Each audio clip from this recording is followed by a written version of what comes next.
Gandang araw sa inyo mga sir, kumusta kayo? Saludo nga pala sa inyo sa pagdalaw nyo sa aking channel. Ito mga sir, may tanggap ako dito na ito Bluetooth speaker ito.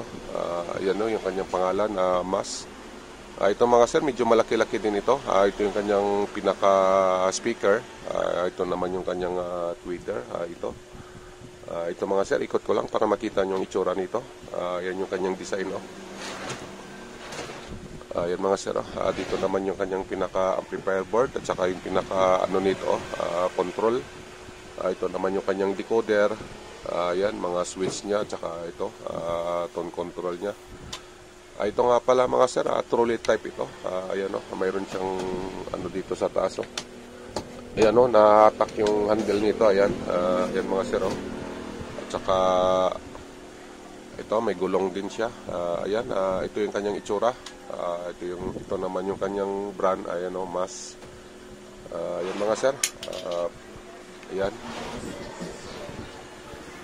So, mga sir, nabuksan na natin yung Bluetooth speaker. Ayan yung kanyang loob. Ito naman yung kanyang main speaker na ginamit. Medyo malaki-laki naman ito. Ayan At saka yung tweeter niya dito bandang itaas. Ayan, trumpet type na speaker yung ginamit dito. Ayan, at saka itong board niya ito na maliit. Ito naman yung sa kanyang lights. At saka itong main speaker nga pala nito. Ayan, dalawa yung kanyang terminal. Ito mga sir. Ayan. Ayan dalawang terminal nito. Tapos yung kanyang tweeter nga pala, ayan, nakaparallel lang din dito sa kanyang main speaker. Ito yung kanyang tweeter. Dito din naka-connection sa sa kanyang main speaker. At saka ito naman yung kanyang ginamit na amplifier. Ito mga sir, ayan ito yung kanyang loob ng Bluetooth speaker na ito. Ito naman yung kanyang decoder. Ito, ayan. Ayan mga sir, yung kanyang decoder. Ito naman yung kanyang pinaka-amplifier. Amplifier board niya ito. Ayan. Ito yung kanyang mga tone control. At saka mayroon din siyang microphone input. Ayan. Mic in. Ayan. Ang supply nito nasa 15 volts. Ayan na may naka-indicate naman dito. At saka itong isang board na ito. Ayan. May napansin tayo dito na ito may antenna. Ibig sabihin nito mga sir yung kanyang FM. Ayan. Ayan mga sir yung kanyang laman at saka yung setup nito ng Bluetooth speaker. Ang gagawin natin dito mga sir, magdi-DIY tayo. Hindi tayo magre-repair. Kasi nga ito, na-check ko na ito. Ang problema, wala akong pamalit na parts dito sa kanyang mismong amplifier na ito. Ang may-ari naman kasi nito, nagmamadali din. Kaya ang sabi ko na lang sa kanya, kung papayag siya na papalitan na lang ng ibang amplifier board para magawa natin agad, pumayag naman. Ito mga sir, ang gawin natin, magdi-DIY na lang para ito matapos kaagad ito kasi gagamitin nila ito mamaya. Ito mga sir, ito yung ipapalit natin doon sa kanyang Bluetooth speaker. Ito Bluetooth din ito na amplifier board. Ayan yung kanyang itsura. Ayan yung kanyang yung kanyang specs. Ito mayroon siyang dalawang microphone input. Ayan, may mic 1 siya, mic 2. Saka ayan, mayroon din siyang mic volume. Ito mga sir, mayroon din siyang audio input. Ayan left and right. At saka ito naman yung kanyang tone control sa kanyang music. At saka ayan volume, treble at saka bass. Ayan, tatlong adjustment. At saka ito mga sir, mayroon din siyang 12 volts input, 12 to 24 volts yung kanyang DC input. Ayan, pwede sa 12, pwede sa 24. At saka ito mga sir, mayroon din siyang to 20 volts na input din. Ito may kasama itong saksakan. Ito mga sir, yung kanyang saksakan dito. Ito kasama na rin. At saka ito naman yung kanyang switch. Switch ito para dito sa AC input nito. Saka ito naman yung kanyang indicator light. Ito naman yung kanyang remote sensor. At saka ito naman yung pinaka-control ng kanyang decoder. Ayan yung nakalagay dito. Ayan may pause. Ayan play. Ayan. At saka ito, mayroon din siyang TF o yung pinaka-memory card natin. Pwede natin ilalagay dito. At saka ito mga sir, mayroon din siyang 12 volts input na Ayan. Male plug dito. Yan, no? Kung halimbawa na gagamitin natin sa mga DC volts, 12 or 24 volts na DC pwede. Ang ibig sabihin nga pala nito, yung 12-24 niya, halimbawa 19 volts pwede rin dito, 15 volts. Basta ang pinakamababa nito nasa 12, ang pinaka-maximum niya nasa 24 volts, yung pinaka-DC input niya. At saka ito mga sir, yung kanyang pinaka board, ayan, no? Ito naman yung kanyang primary area para dun sa kanyang AC supply. Dito naman yung kanyang secondary sa kanyang DC supply na 24 volts or 12 to 24. Ito naman yung kanyang ayan, no? Decoder ito. Ayan mga sir, ang kanyang decoder. Ito naman yung kanyang board ng microphone input. Itong decoder, ayan, may antenna siya. Ayan mga sir, ang ibig sabihin nito, mayroon itong FM. Ayan, halos kompleto na rin siya. Tsaka ito, may kasama na rin siyang speaker wire. Ayan mga sir, yung kanyang speaker wire.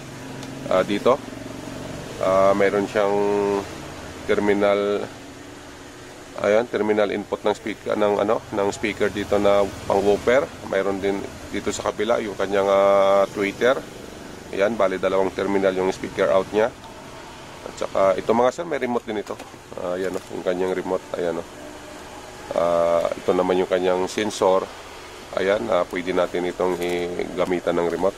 At saka ayan, ito yung napakahalaga dito kasi ginagamit kasi ito pang pang karaoke. At saka itong namang Bluetooth speaker na ito, ayan mga sir, pang karaoke naman talaga ito.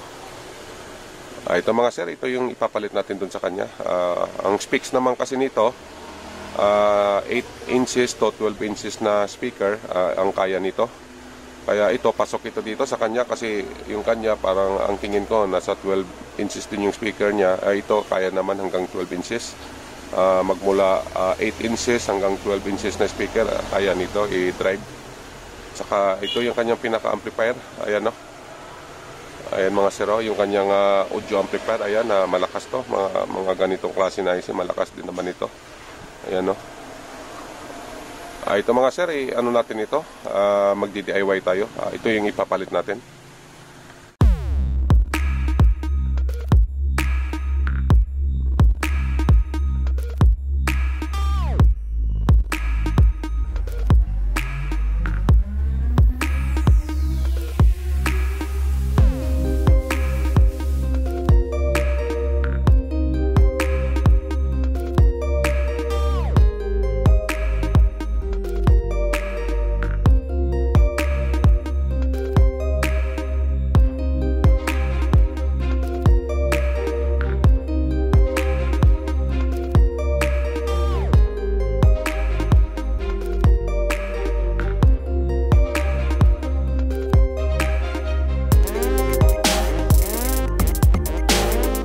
Ito na mga sir, yung ating ginawa na DIY.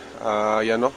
Ito, nakalagay na dito sa ito, yung polycarbonate natin na galing ito sa TV, sa LED TV, dun mismo sa backlight.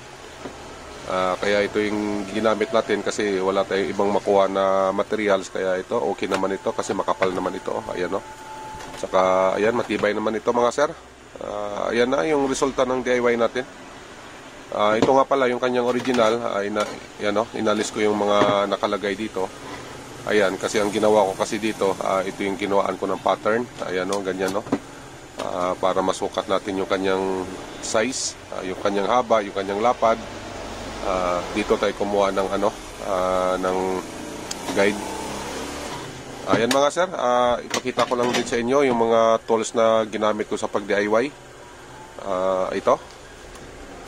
Yan, ang ating steel tape at saka yung ating label bar. Yan. At saka itong mga ito. Ayan mga sir, ito. At saka yung ating mini grinder. Yan mga sir. Ito yung mga tools na ginamit ko para mapabilis yung trabaho natin. Kasi dati wala akong ganito, yung gamit ko lang lagari, pero mas maganda kung may ganito tayo. Mapabilis yung gawa natin sa pag-DIY. Ayan mga sir, ito okay na ito. Ito mga sir, i-connect lang natin. Ito may dalawang terminal ito para sa kanyang speaker output. Itong dalawa na ito. Itong portion na ito yung kanyang woofer at saka yung dito na side, ito naman yung kanyang sa tweeter. So ganito lang mga sir ang paglagay nito.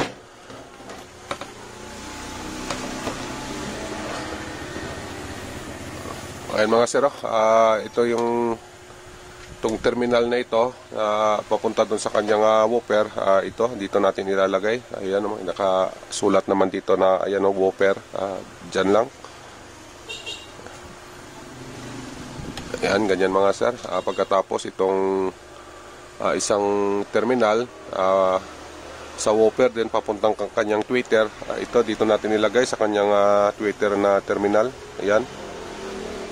Ay mga sir, ganun lang. Ito pwede na natin ito ilagay sa kanyang box. Ganun. Ayan mga sir, ganun na yung kinalabasan nito. Ito ko na lang pala ito, i-screw pagkatapos final testing na tayo. Ito na mga sir, final test tayo sa ginawa nating pagdi-DIY.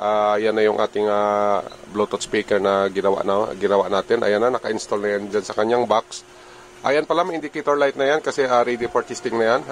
At saka yung ating cellphone nga pala ito. Ready na rin ito, naka-sit up na yan. Bali, ang gawin natin dito, i-play na lang natin ito. At saka, ayan yung kanyang mga inalis natin dito. Ayan, pinalitan natin. Kasi nga itong unit na ito hindi natin magawa dahil wala tayong spare parts na pamalit. Kaya ang ginawa na lang natin ito, nag-DIY tayo kasi para matapos agad. Ito mga sir, i-play lang natin yung kanyang music. Ito para maano nyo yung tunog nito. Ito, i-play ko lang yung ating nakasit up na cellphone. Connected na ito. Ayan mga sir. Yan, yung audio nito. Ito, lakasan ko.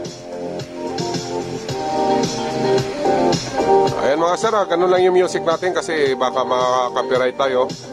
Ayan lang yung music na galing sa YouTube. Ayan. Ayan mga sir, okay na ito. Nagawa din natin ang unit na ito sa ganun na paraan, nag-DIY tayo para lang matapos kaagad. At saka, ayan naman, okay naman yung ginawa natin, successful naman. Ayan, kahit papaano ay magagamit pa itong Bluetooth speaker na ito. Kasi yung kanya hindi talaga natin maayos, wala tayong spare parts na makuha. Kaya ayan yung remedy natin. Ayan, okay naman. Hanggang dito na lang mga sir. Salamat nga pala sa oras nyo, sa pagsubaybay sa video natin ito. Hanggang dito na lang.